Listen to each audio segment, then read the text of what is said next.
Dans cette vidéo, je vais vous montrer une extension pour ControlNet qui s'appelle OpenPose. Cela nous permet de contrôler nous-mêmes les poses de nos personnages dans nos images. C'est sorti très récemment, comme ControlNet d'ailleurs. Si vous ne savez pas de quoi je parle, je vous invite à regarder cette vidéo dans laquelle je vous explique ce qu'est ControlNet et comment l'installer dans Automatic 1111. La première chose que vous devez faire, c'est vous rendre dans le volet extension ici, de cliquer ensuite sur Install from URL, de coller l'adresse que je vous ai mis dans la description, de cliquer sur Install. Une fois que c'est écrit Installed ici, vous allez cliquer sur Installed, vérifier éventuellement s'il n'y a pas des mises à jour. Vous allez vous retrouver avec un nouvel onglet OpenPose Editor.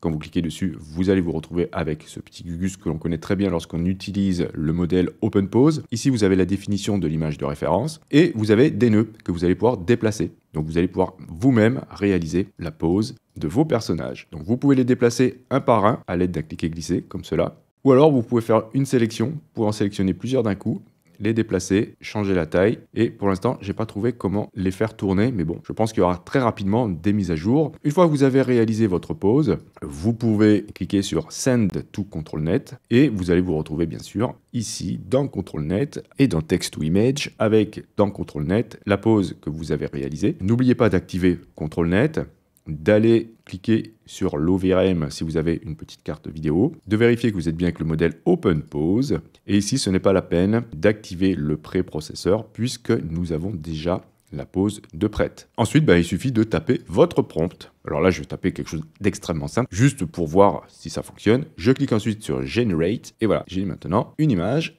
avec un individu qui est exactement dans la pose que j'ai dessinée dans OpenPose. On peut avoir plusieurs poses d'un coup. Vous allez dans OpenPose, vous cliquez sur Add, vous le déplacez, vous l'envoyez dans ControlNet, vous adaptez votre prompt et vous lancez le calcul.